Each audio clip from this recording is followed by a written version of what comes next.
Hello and welcome. This is Youth TV. I'm Kelley Boss. As Kenyans, we've had constant fights to conquer tribalism and negative ethnicity, a political evil warlord that is used to split we as Kenyans, used by politicians. Constant conflicts and among each other, leading to deaths and failure to meet potential as a country. Today, our guest is Stivy, the chairperson of Vijana, Bila, Ukabila, a group that came up to bring down this evil tribalism and negative ethnicity. Welcome, Stivy. Thank you so much. Thank you, Kelley. Perhaps just to understand, introduce yourself and tell us who you are. Okay, my names are Stivy. I am a motivation and inspirational speaker, especially on issues of young people. I am a gospel artist. I'm also the chairman of Vijana, Bila, Ukabila and Youth Vision 20 today. You've mentioned Vijana, Bila, Ukabila. Tell us, what's it about? What's the group about? Vijana, Bila, Ukabila is all about campaigning and lobbying against tribalism and negative ethnicity in Kenya. Yeah. How did it come about? The group came about after we have seen a lot of conflicts in Kenya, especially on the line of tribalism and negative ethnicity, especially during the post-election violence, where the war was on the ground. It was the youths who are the main culprits, the main people who are being used to fight the tribal clashes. That is the time now we saw enough is enough, and we saw the abuse of the social media. There was no responsible use of the social media. So we created it as the first platform to use to bring up the Vijana, Bila, Ukabila. You've mentioned bringing together the youths, which is a hard thing, of course, to do in Kenya. Yes. What are the challenges you've faced since starting this group? The challenges we have faced are so many. First, I will say that it starts with where you are from. Like there's a say which says that charity begins at home, but this time it is not charity. It is the criticism beginning at home. True. Where people are saying, you are from this tribe, and why are you campaigning for the other tribe? Are you not seeing these people are bad? Very true. Everyone is seeing these people are bad. So that is the first challenge. You are facing it from the family. Then next is from our leaders and mostly young people. When you are doing this, people mistake it. One of it, I would say that somebody might be thinking you are doing it because of money. Somebody might be thinking you are doing it because someone has paid you. True. Then there's somebody who will be saying that you are destroying the business because tribalism is business to other people. Very true. People are using it to make their things work. Yeah. So those are kind of the challenges we are facing. And you've mentioned sponsors and stuff. How do you reach out to the young people out there? How do you have events? Do you have projects or something? How do you reach out to them? Reaching out to the young people out there, first we are using the social media as the best platform because a lot of young people are techno-savvy. With the latest mobile devices, the smartphones, they can access internet or anything wherever they are. So through the Vijana, Bila, Ukabila page, we make sure that we post positive messages and target the young people. They should be commenting, posting, and see how we can bring Kenya together. Then there's events that we attend, like recently we attended one in Mombasa, Proudly Kenyan. All events that are associated with bringing Kenyans together, we make sure that we attend them. We arrange ours. There's one coming on 16th where it will be about, like I said, the theme is all about Pamoja Tuangamize Ukabila. But do you really have a great deal of following in the social media accounts, like Facebook, Twitter, and Instagram? So far we can say, so far so good, because our Facebook group page has it's almost hitting 11,000, which to me it shows that youths are fed up with the issue of tribalism. Because it is something that is good for them. But it's one thing to have the likes and followership, but it's another thing. How do you reach out through social media? We reach out through posting, through commenting, and through chatting. Yeah. And according to research, tribalism is most brutal in social media. It's the biggest avenue of tribalism. Yes. How do you solve that? Because whenever someone posts anything, we can be 10 in a group, and we don't see any specks of tribalism. Yes. But when we all go to social media, at least 5 have it. How do you solve that?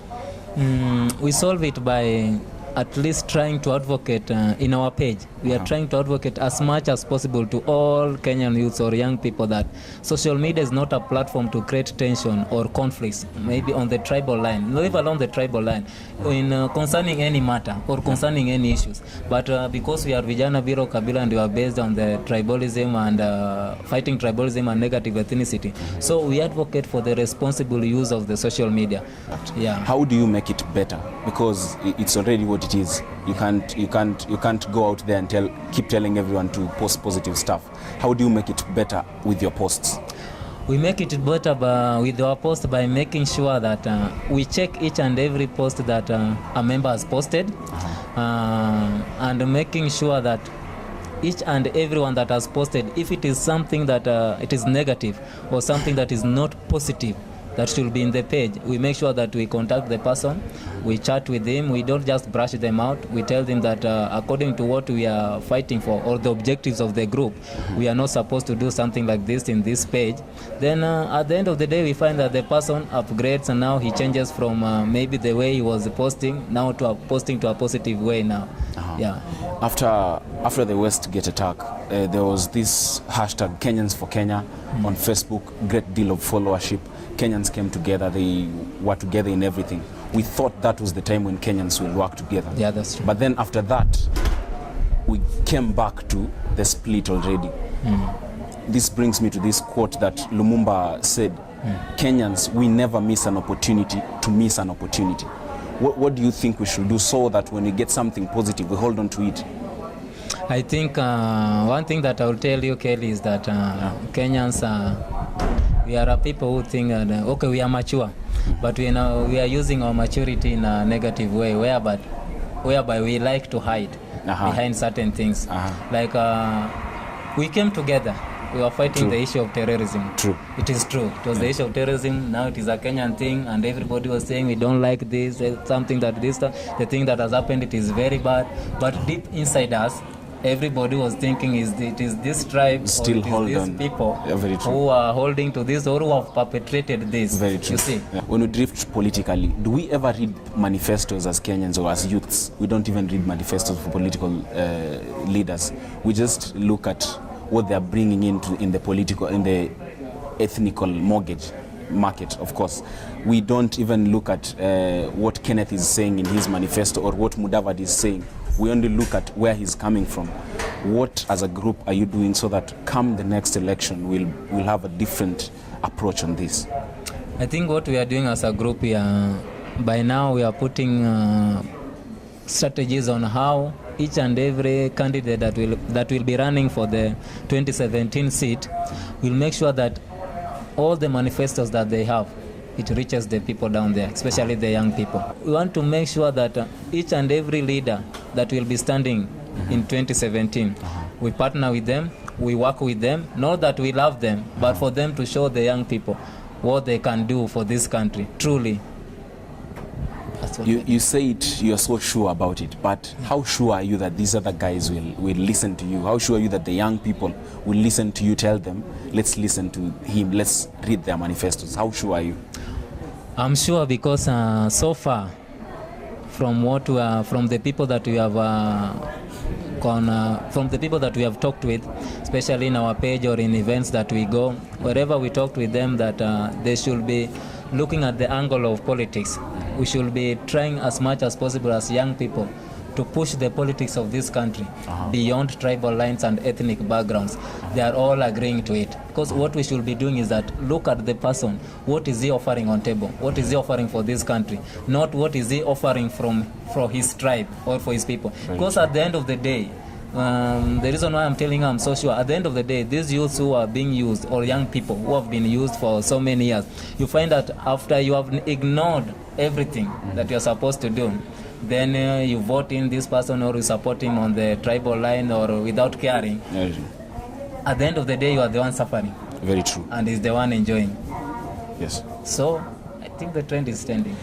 Stivy, after 2007, 2008 post-election violence, we suffered as Kenyans. But do we ever learn? Because after that, the next election was still trending with tribalism. Do we ever learn? as youths, what should we change from that? From this interval of 07 or 8, no change even after suffering. What should we do right now without suffering and change this? As the youth, I think what we are supposed to do is that we are the majority. Because 78% of Kenyans are youths. Very true. So we should use our numbers to vote in a responsible person. That is the only way that will change the situation or the position of everything the way they are. You mentioned Safaricom working with you guys. Yeah. Perhaps just to give a depth of what they are doing in your organization to help boost it. Yeah, Safaricom so far they have liked what we are doing, and they have recognized that tribalism is an issue in Kenya. And in fact, this, to tell you, Kelley, is something that the president have been acknowledging. The biggest challenge is having is to bring Kenyans as one, is to unite Kenyans. Yes. So it is something that from the head of state, the number one guy, he knows that it is there. And it is good that from the topmost corporate, they have acknowledged that it is there. And it's something that now people should not shy away. The same way, there's some issue if you shy away, at the end of the day, they come to haunt you. We should not be sweeping them under the carpet, but bringing them out and know where we went wrong and how we can solve them. Very true. I was speaking to the National Youth Council chairman recently, and I'm thinking such groups are the groups he should come and merge up together with, so that he can go claim, because National Youth Council after the election, after just the president mentioned his cabinet, the youths wanted a whole new cabinet for themselves. Yeah. Do this council ever speak to you guys? Do you work with them in any way? So far we have tried to reach them, but the response is not good, because as I've told you, Kelley, there are some of us, even young people, who have been infected by the virus of tribalism. Very true. So as our leaders are doing, that is what we are thinking, this is the trend now that should be happening. Even from the youth council, I can say there are a lot to be done. Maybe I can leave it at that position, that they still have to do a lot of things. Because as for us working with them, I think maybe there are some issues that maybe we cannot agree on unless we see something, that a step that they have made. And it's so sad, Stivy, that they'll claim a cabinet, yet what we need as youths, they're not doing. Because asking him what he's done is not mentioned how he'll stop tribalism, but he's mentioned how he wants to get a cabinet. Do you feel now that they're not working on this? Do they deserve a cabinet of themselves? That is why I told you, Kelley, that there are some things that we must see them do before we work with them. Because for them, what they are fighting for is a position. It is not about serving the youths. It's like now they are following in the footsteps of politicians, the people who are leading us now. Very true. Now what they are doing is that I want to hold this position so that I can enrich myself. Very true. That is what should be happening. Stevie, perhaps just to, we're just about to end this. I'd love you for you to at least tell them where you are found in the social media platforms, of course, Facebook and Twitter. Just tell the guys. You can find us on social media, that is Facebook. Just search for Vijana, Bila, Ukabila. We are almost hitting 11,000 members. Yeah, that's it. And then your advice to the youths, you can give them advice to the youths about tribalism. Okay, my advice to the youths who are listening to this and watching is that tribalism is the root and fabric of the African society. It is where we derive the sense of pride in being African. Tribalism is not a weapon or a tool to fight and destroy one another. All people, regardless of culture, nationality, religion, or race, are members of one human family, created by who? God. Thank you so much, Steve. Thank you, Ken. Thank you so much. Our guest has been Stivy, the chairperson of Vijana, Bila, Ukabila. And today I'll just leave you with this quote by Lumumba. We never miss an opportunity to miss an opportunity. That's what he said about Kenyans. But as youths, let's not miss an opportunity to miss an opportunity. For Youth TV, I'm Kelley Boss.